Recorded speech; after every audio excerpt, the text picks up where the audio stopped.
Mahigit 3 taon nga din pala akong hindi nakapagbakasyon ng Pilipinas. Kaya napag-isipan ko nga din pala na magbakasyon muna para sa ganun naman ma-refresh yung utak natin at makapagpahinga din. Dahil bilang isang OFW nga ako, bira lang din ako makapagpahinga. Sa mga oras nga pala neto ay may duty tayo at nag-asikaso na nga rin pala ako dito at kakatapos ko lang maligo. Yung schedule nga pala ng pasok ko is alas 12 ng gabi hanggang alas 9 ng umaga. Kaya minsan gumigising talaga ako ng maaga para maligo. Mas maganda kasing maligo ng maaga kaysa nahuhuli ka. Minsan kasi maraming gumagamit ng CR kaya much better maagang maligo. Nagsuot na nga din pala ako ng pants at eto, sinizipper ko muna. Baka kasi mamaya makita nyo yung tinatago kong alaga.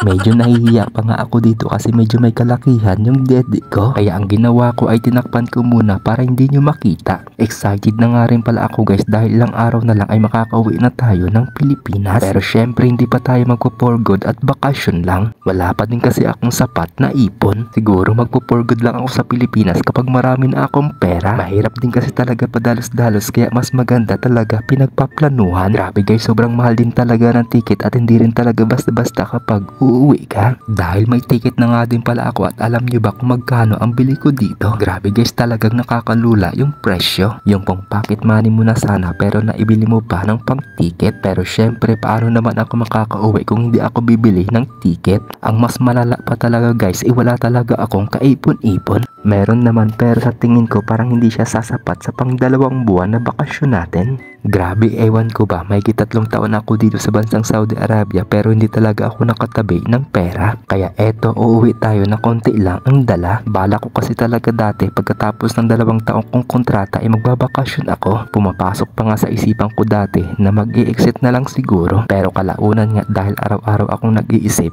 hindi ko napansin yung 2 years kong contract itapos na pala. Kaya ayun, napa-extend tayo ulit. Grabe guys, hindi rin talaga naging madali ang mga pinagdaanan ko dito.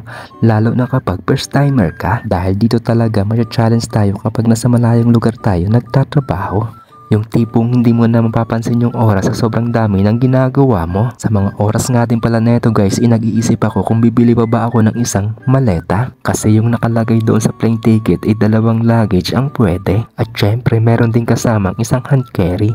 At kahit allowed nga, hindi ko rin alam kung anong mga ilalagay ko doon sa 2 maleta. Dahil sa isang maleta pa nga lang namumroblema na ako kung ano yung mga ipapasok ko doon. Nakapag-base na nga rin pala ako ng uniform guys dahil maya ipapasok na tayo. Hindi naman masyado marami yung iuuwi ko pero kahit pa paano may pangpasalubong tayo. Para naman kahit pa paano matuwa naman yung mga pagbibigyan natin. Maliit man yan o malaki maa-appreciate na nila yan. Habang papalapit nga din pala yung araw na pag-uwi natin. Grabe guys, hindi rin talaga ako nakakatulog ng maayos. Ganito talaga siguro kapag excited ka.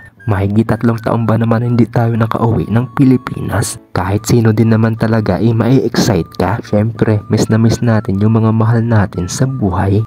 At alam nyo ba kung ano yung pinaka-miss ko? Walang iba kundi kumain lang naman ng baboy. Miss ko na kasi talagang kumain ng baboy at yun talaga ang uunahin ko. Gusto kong matikman ulit yung nilaga, sinigang, kaldereta, dinuguan at saka adobo. Grabe guys, habang nagbo-voice over ako talagang ini-imagine ko na lang. Bale 2 buwan ako daw magbabakasyon, sigurado talagang tataba tayo doon.